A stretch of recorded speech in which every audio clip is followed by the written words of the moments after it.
저는 40이고 결혼하고 10년이 넘도록 아이가 없습니다. 남의 아기를 보면 너무나 예뻐서 어쩔 줄을 모르는데 정작 제 아기는 아직 없습니다. 임신이 되지 않은 것은 아닙니다. 2번의 임신을 했고 2번 유산했습니다. 첫 아이는 결혼하고 1년도 되지 않아 찾아왔습니다. 임신검사 키트에 빨간 2줄을 확인했을 때 저는 이제 진짜 임신 표시가 맞는지 제 눈으로 보고도 믿어지지가 않아 설명서를 읽고 또 읽었습니다. 다른 사람들은 아이가 일찍 생기면 신혼을 즐기지 못한다고 했지만 저는 마냥 신기하고 기뻤습니다. 꼬물꼬물 아이가 태어나기만 기대하고 있었지요. 그런데 아기는 제품에 안겨보지도 못하고 8주 때 유산이 되었습니다. 너무나 슬펐지만 주변에서 너무 슬퍼하지 마라. 아이는 다시 생긴다. 라는 말에 위안을 얻고 다시 아이가 생기길 기다리고 또 기다렸습니다. 첫째 아이는 생각지도 못하게 금방 찾아왔는데 2번째 아이는 달랐습니다. 아무리 기다려도 아이가 생기지 않았습니다. 5년이라는 시간을 오직 아이만 생각하며 아이가 생기기만을 기도하고 또 기도했습니다. 아이를 기다리는 그 시간은 그냥 흘려보내는 시간과 확실히 달랐습니다. 혹시나 이번 달에는 아이가 생겼을까? 이번 달에는 되겠지. 그 생각만으로 5년을 버텼습니다. 하지만 매달 마법이 비치는 것을 확인하고 수도 없이 실망했습니다. 다른 사람들은 아이를 잘도 낳고 잘도 키우는데 나는 왜 이런지 자존감이 자꾸 낮아져 갔습니다. 그래서 기다리다 못해 시험관을 시도했습니다. 너무나 감사하고 다행스럽게 1차에 임신이 되었습니다. 그런데 이미 한 번 유산을 해봤던 터라 마냥 기쁘지만은 않았습니다. 너무나 조심스러웠지요. 그러면서도 마음 한쪽에서는 괜찮겠지. 설마 2번 연달아 유산이 되겠나 생각도 들었는데 하늘은 둘째도 허락하지 않았습니다.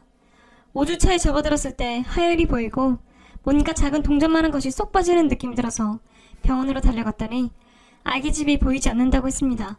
그저 눈물만 흘렸습니다. 연달아 2번이나 유산해야 했던 그 절망감을 어찌 말로 다 표현할 수 있겠습니까? 내가 잘못해서 그런가, 내 몸이 부실해서 그런가, 내 자신에게는 원망스럽고 빛도 못 보고 떠난 아이한테는 죄책감이 들었습니다. 점점 기분은 다운되고 혼자 굴 속에 앉아있는 기분이 들었습니다. 빨리 다시 시도해봐야지 라는 생각과 동시에 해도 될까라는 마음이 저를 더 괴롭게 만들었습니다. 그런데 이런 상황보다 저를 더 힘들게 하는 건 가슴에 와서 박히는 시어머니의 뼈도친 말이었습니다. 둘째를 유산했을 때 혹시나 했는데 역시나 내 이럴 줄 알았다. 네 얼굴만 봐도 답이 나와. 너는 애 낳기 힘든 얼굴이야. 했습니다. 그 말을 들었을 때 저는 제 귀를 의심했습니다. 유산해서 힘든 사람한테 설마 저런 말을 할 수 있을까? 듣고도 믿지 못했지요. 그래서 제가 다시 물었습니다. 지금 제가 잘못 들어서 그런데 지금 뭐라고 하셨어요? 그랬더니 시어머니가 너 지금 내가 듣기 싫은 소리 좀 했다고 나한테 따지는 거야? 너 보고 애 낳기 힘든 얼굴이라고 했다. 왜? 내가 틀린 말 했니? 얼굴만 하얘가지고 전혀 복이라고는 없는 얼굴이잖아.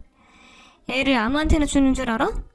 복이 있는 사람한테 애도 점지해주고 하는 거야. 널 처음 봤을 때 내가 괜히 반대한 줄 아니? 그 말 한마디 한마디가 저는 너무나 아팠습니다. 괜찮니? 라고 물어봐 주었으면 얼마나 좋았을까요? 괜찮아. 다음에 애는 또 생길 거야. 라고 말해 주었으면 얼마나 감사했을까요? 그런데 시어머니는 네 탓이라고 했고 네가 애 복이 없는 사람이라서 그렇다고 했습니다. 찢어진 가슴에 소금을 뿌려도 유분수지요. 이런 사람을 저는 가족이라고, 우리 식구라고, 명절, 생일, 기념일 등등 모든 걸 그렇게 챙겨댔네요.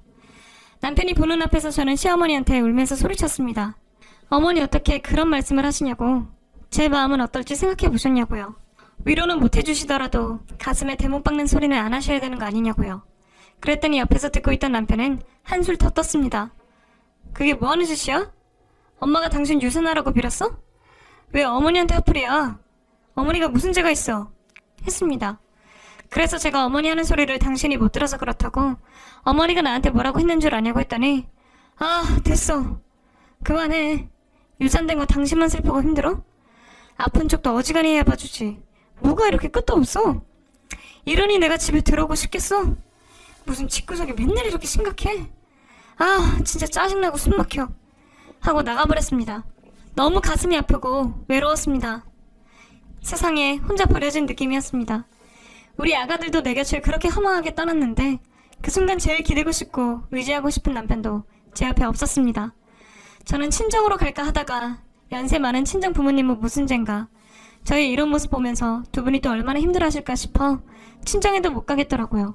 저는 TV를 크게 켜놓고 일부러라도 모든 걸 잊으려고 노력했습니다. 그런데 TV가 하나도 귀에 들어오지 않고 눈은 TV를 향해 있어도 화면이 눈에 들어오지 않았습니다. TV도 마음이 편해야 재미있게 볼 수 있다는 것을 아무 생각 없이 TV 보고 즐거워하던 그때가 좋았다는 것을 알게 되었지요. 내 눈에는 끝없이 눈물이 흘렀지만 아무도 제 눈물에 관심을 가져주지 않았습니다. 관심은커녕 남편은 며칠 후 저에게 청천벽력 같은 소리를 해댔습니다. 이만 헤어지자. 이렇게 사는 건 아닌 것 같아. 당신도 많이 힘들어 보이고 당신 보고 있는 나도 솔직히 힘들어. 우리한테는 애도 없고 얼마든지 새 출발할 수 있잖아. 남은 인생 이렇게 우울하게 사는 건 아닌 것 같아. 그러니까 그만 헤어지자 했습니다. 헤어지자니? 갑자기 그게 무슨 소리야? 당신 눈에는 내가 어떤 상태인지 안 보여? 나 몸도 마음도 만신창이가 됐어. 나한테는 위로가 필요해. 따뜻한 말 한마디가 필요하다고. 당신 내 남편이잖아. 내 가족이잖아. 가족인 내가 이렇게 힘들어하는데 어떻게 당신은 나한테 그런 얘기를 해? 왜 그렇게 냉정해? 왜 나한테 따뜻한 말 한마디 못 해주는 거야? 나 안 그래도 너무 힘든데 나한테 왜 그래? 응? 남편을 붙잡고 얘기했죠. 그랬더니 남편은 한참 동안 아무 소리 하지 않고 가만히 듣고만 있었습니다. 그리고 아무리 네가 그래도 내 마음은 변하지 않는다는 뜻 얘기했습니다. 미안하다. 나는 당신을 달래줄 수 있는 그런 그릇이 못 돼. 나 지금 너무 힘들고 그만하고 싶어. 당신 보고 있으면 내가 숨 막혀. 이제 그만 나 좀 놔줘. 부탁이야. 남편은 나를 달래든 얘기했지만 결론은 하나였습니다. 이혼하고 싶다. 끝내자. 남편이 이혼하자는데 제가 미안한 생각이 들었습니다. 아이 때문에 나도 모르게 남편을 너무 피곤하게 힘들게 했구나. 내 자신도 이렇게 힘든데 이런 나를 보고 있는 남편은 얼마나 힘들겠나. 남편 마음 편하게 해주자 생각했습니다. 그래서 그 뒤로는 애써 기분을 털어내려고 노력했습니다. 일부러 말도 많이 하려고 하고 억지로라도 웃으려고 노력했습니다. 그리고 남편에게 그동안 내가 너무 내 생각만 하고 살았지? 당신도 힘들고 괴로웠을 텐데 챙겨주지 못해서 미안해. 앞으로 신경 쓸게. 우리 다시 아이 생기게 노력해보자. 제가 한 발짝 다가가니 남편은 한 발짝 물러섰습니다. 제가 다정해지려고 노력하면 남편은 그만하자고 했습니다. 이런다고 달라지지 않아.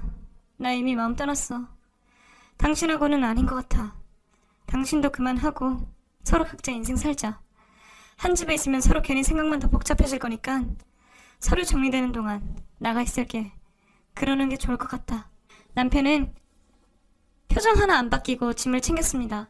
남편에게 이미 여자가 생긴 것도 모르고 저는 모든 게 저 때문이라고 생각했습니다. 붙잡고 애원하고 날마다 아침 저녁으로 전화하는 건 저뿐이었습니다. 남편은 전화를 해도 문자를 해도 아예 무시해버리거나 건성으로 받고 바쁘다고 끊었습니다. 저도 지치더라고요. 이 남자가 뭐라고 내가 이러고 있나. 내가 뭐 때문에 이렇게 이 남자 바지가랑이를 잡고 늘어지나. 자존심이 상했습니다. 그래서 이혼하자 했죠. 저 싫다는 사람 저도 필요 없었습니다. 그 사람 말대로 앞으로 살아갈 날 많은데 이렇게 밀어내는 남자 붙잡아서 뭐하나 싶었습니다.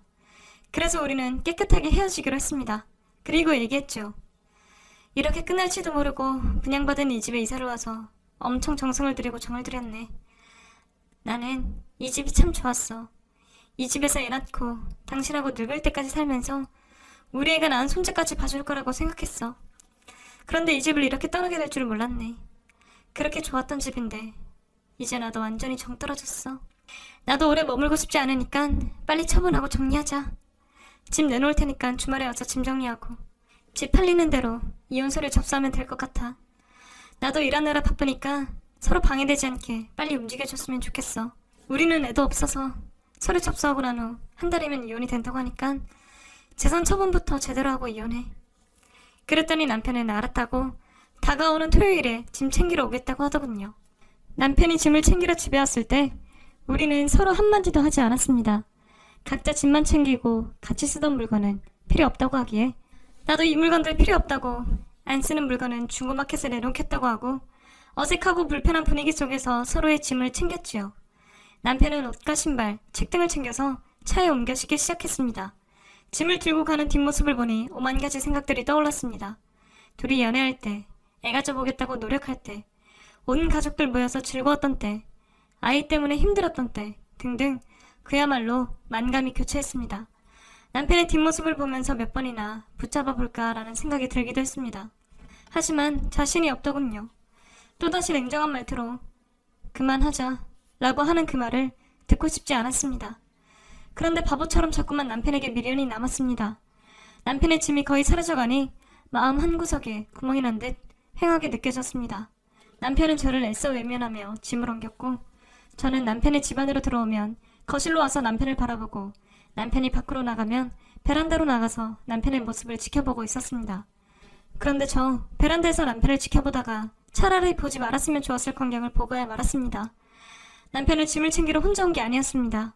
웬 여자와 함께 왔더군요.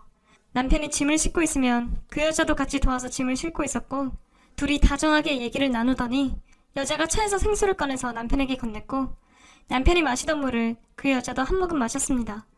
그리고는 사탕인지 초콜릿인지를 까서 남편 입에 넣어주더니 아이 입에 사탕 넣어준 엄마처럼 그 여자는 남편이 너무나 사랑스럽다는 듯 한참을 지켜보고 있었습니다.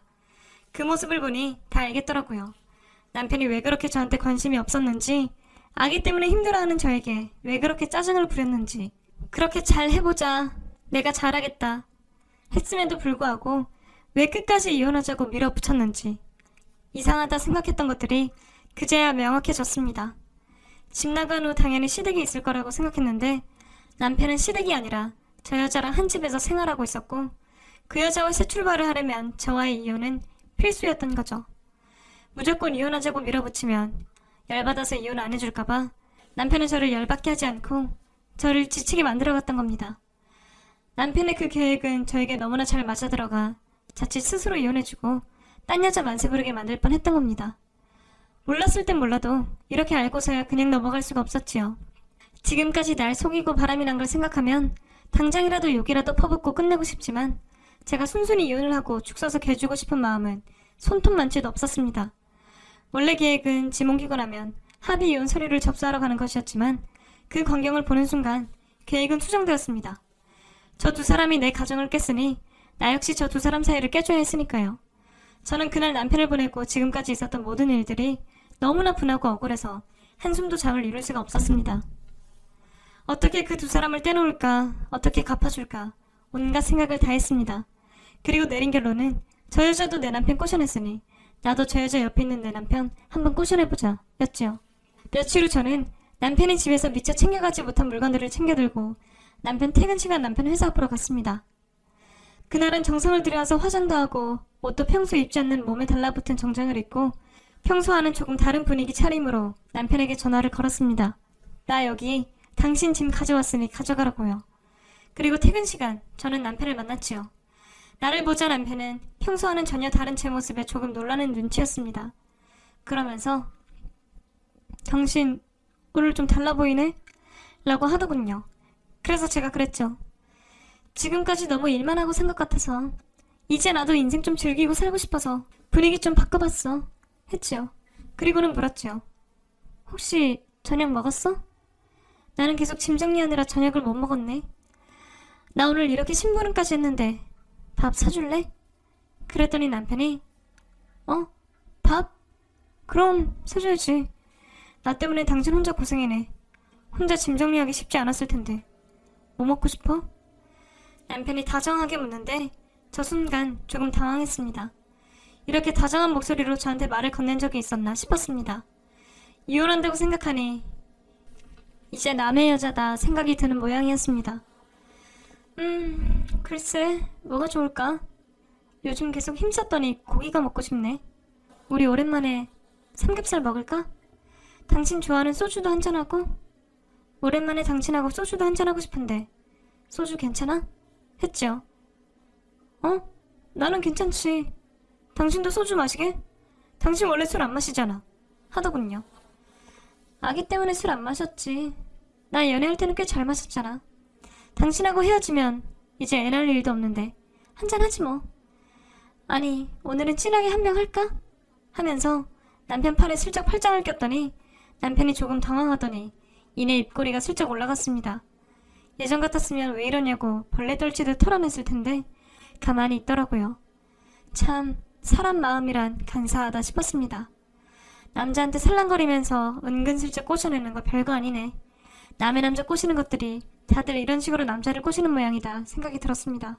법적으로는 아직 부부이지만 심적으로는 이미 남남된 지 오래이니 오늘 이 남자 내 마음대로 요리 한번 해보자 싶었지요. 저는 남편에게 밀착하듯 팔짱을 끼고 삼겹살 집으로 갔습니다. 삼겹살 집에 도착하니 남편이 내 신발도 챙겨주고 앉으라고 방석도 챙겨주고 치마라서 불편하겠다며 앞치마도 챙겨서 덮어주었지요. 그래서 저는 고마워 현석씨 했더니 남편 입꼬리가 또 슬쩍 올라가는 듯 했습니다. 제가 겉으로는 웃고 있었지만 속으로는 이 인간 밖에만 나오면 다른 여자한테 이렇게 친절했구나. 그동안 나한테만 그렇게 무뚝뚝했구나 생각하니 왠지 씁쓸하더라고요. 집에 와서 진작에 이렇게 잘해줬으면 얼마나 좋았을까 생각이 들었죠. 우리는 삼겹살에 김치찌개를 같이 주문해서 소주도 주거니 받거니 나누었습니다. 저도 남편도 금방 얼굴이 발그레해져서 술기운이 돌았습니다. 저는 화장실 좀 갔다 오겠다고 하고는 일어나 자리에 앉을 때는 남편 옆자리로 가서 앉았습니다. 나 오랜만에 술 마셔서 은근히 취하네. 살짝 어지러워서 잠깐 기대도 돼? 했죠. 그랬더니 남편이 그럼 하면서 제가 기대기 편하게 자세를 잡았습니다. 얼굴은 남편 어깨에 살짝 기대고 손은 남편 다리에 슬쩍 올려놓았지요. 그리고 남편 손에 술잔을 쥐어주고 술 한잔 따라주고 나도 술잔을 들고 나도 한 잔 더 줄래? 했죠. 남편은 말로는 괜찮아? 하면서 손은 이미 제 술잔에 술을 따르고 있었습니다. 우리 러브샷 할까? 했더니 남편이 응? 그래 했습니다. 남편과 저는 자연스럽게 팔을 꼬아서 천천히 러브샷을 했죠. 그리고는 오늘 술이 달다 했더니 괜찮겠어? 그만 마실까? 하더군요. 그래서 제가 우리 어디 좋은 데 가서 한 잔 더 할까? 했더니 당신 괜찮으면 했습니다. 그때 남편한테 문자가 오더군요. 남편은 문자를 슬쩍 보더니 그대로 주머니에 넣어버렸습니다. 이 인간 밖에 나가서 여자 만나면 이런 식으로 연락도 잘 됐구나 싶었지요. 삼겹살 집에 나온 저는 살짝 취한 김에 남편에게 과하게 안기면서 현석씨 우리 어디 가서 한잔할까? 했더니 어디 가고 싶냐고 묻더군요. 그래서 제가 나 오늘 옷이 조금 불편해서 편하게 마시고 싶어. 집은 짐 정리하느라 엉망이라 좀 그렇고 우리 편하게 모텔 가서 한잔 더 할까? 했죠. 그랬더니 남편이 응? 모텔? 하기에 이혼할 사이인데 모텔은 좀 그런가? 오늘따라 현석씨가 남의 떡처럼 커 보이네. 멋있어. 했더니 이왕 마실 거 편하게 마시자. 어디 좋은 데로 가자. 하더군요. 저는 온몸을 밀착시켜서 팔을 남편 허리에 휘감았지요. 그랬더니 남편도 자연스럽게 제 어깨에 팔을 올렸습니다. 정말 기분 묘하더군요. 연애할 때로 돌아간 듯 했습니다. 우리는 술과 간단히 안주를 사들고 모텔로 들어갔습니다. 모텔이 주는 묘한 분위기 때문인지 우리 두 사람 분위기가 무르익어 것 같습니다.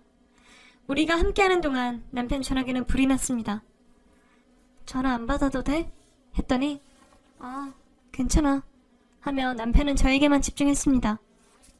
전화를 안 받으니 상대는 더 애가 달았는지 더 집요하게 전화를 해댔습니다. 남편은 끝까지 전화를 받지 않더군요. 남편은 다른 생각은 않고 본능에만 충실한 인간 같았습니다. 남편과 저는 그 안에서 2시간 정도 머물다 다시 남편 허리에 팔을 두르고 나왔습니다. 남편은 이제 너무나 자연스럽게 제 어깨에 손을 올리더군요. 그렇게 우리는 둘이 한 몸인 듯 딱 붙어서 나오는데 갑자기 한 여자가 다가오더니 남편 뺨을 세게 후려쳤습니다. 나쁜 놈. 뭐야? 이래서 전화 안 받은 거야? 내가 전화를 그렇게 했는데 어떻게 한 통도 안 받아? 소리를 지르더니 어쩐지 내가 느낌이 안 좋다 했어. 혹시나 싶어서 타임라인 켜놨더니 여기서 이 짓을 하고 있었어? 둘이 정 떨어져서 이혼하는 거 아니었어? 그런데 지금 이거 뭐야? 여기서 뭐 하는 짓이야? 나 속이고 여기서 이러고 있으니 좋아? 좋냐고! 하며 남편 얼굴을 한 대 더 후려치더군요. 그래서 저도 그 여자한테 가서 그 여자의 뺨을 올렸지요. 너 누구야? 네가 뭔데 내 남편을 때려? 이 남자 내 남편이야! 했더니 이혼하기로 했는데 남편은 무슨 남편이야? 이 사람 나랑 같이 사는 사람이야. 너랑 이혼하고 나랑 같이 살기로 했어. 그래서 이혼하자고 한 거 몰랐어? 멍청한 거야, 둔한 거야? 하더군요. 그래서 제가 그랬죠. 너야말로 멍청한 거야? 머리가 나쁜 거야? 현숙씨, 어디서 이런 멍청한 여자를 골랐어? 저기요, 아직 상황 파악이 안 되시나 본데요. 우리 아직 이혼 소리도 접수 안 했어요. 이 사람 누구 남편이에요? 했더니 그 여자가 대답도 않고 저만 노려보고 있더군요. 남의 남자 도둑질에 가서 의심이 많은가 봐. 그러니 타임라인 확인하고 여기까지 달려왔겠지. 그렇게 불안해? 다시 뺏길까봐? 그렇게 자기한테 자신이 없어? 현석씨, 이 여자 당신 일일이 감시하고 있는 모양인데 정말 숨막히겠다. 이런 여자하고 살려고 했어? 의부증 자격지심 장난 아닐 것 같은데? 했죠. 그랬더니 그 여자는 저보고 닥치라고 하면서 손이 올라오기에 그 여자 손을 잡았지요. 이 멍청한 여자야, 여기가 어디라고 쫓아와? 나는 이 사람 아내이고 너는 더러운 상간녀야. 내가 조만간 뒷목 잡는 선물 하나 보내줄게. 기다려. 하고는 남편을 데리고 와버렸지요. 그랬더니 뒤통수에서 그 여자가 소리 지르고 난리가 났습니다. 저는 남편한테 저 여자 왜 저래? 저 여자한테 가봐야 하는 거 아니야? 했더니 남편이 아니야, 안 봐도 돼 했습니다. 저는 남편을 데리고 보란듯이 집으로 왔습니다. 그 여자는 뒤통수에서 미친듯이 소리를 질러댔습니다. 남의 남편 낚아채갈 때는 좋았겠지만 손에 쥐었던 거 뺏기는 기분이 드니 미치는 듯 했습니다. 저는 그 후에 남편을 살살 꼬셔서 그 여자 신상을 알아냈습니다. 그 여자는 회사 거래처에서 만난 여자였습니다. 서로 알고 지낸 지는 오래됐고 불붙은 지는 1년 조금 넘었더군요. 저는 그 여자에 대한 자료를 모으고 남편의 증언까지 받아서 상간녀 소송을 걸었고 남편과 모텔에서 녹음했던 녹음 파일을 그 여자에게 보냈습니다. 그 여자 그 뜨거웠던 밤의 소리를 다 듣고 더 이상은 버티기 힘들었는지 결국 나가 떨어지더군요. 남편의 태도는 180도 변해 있었습니다. 나한테 잘하려고 했고 다정하게 대했고 이혼하자는 말이 쏙 들어갔습니다. 이런 걸 두고 비온 뒤에 땅이 굳어졌다고 해야 할지요. 남편과 저는 아직 이혼 서류 접수 안 한 상태고요. 남편에게 미련이 1도 남아있지 않을 때 이혼하려고 지금 지켜보고 있는 중입니다. 밖에서 다른 여자 만나봐야 결국 별거 없고 나 또한 언제든 다른 여자가 될 수 있다는 걸 똑바로 기억하고 있길 바랍니다. 긴 얘기 들어주셔서 감사합니다. 모두 건강하시고 행복하세요.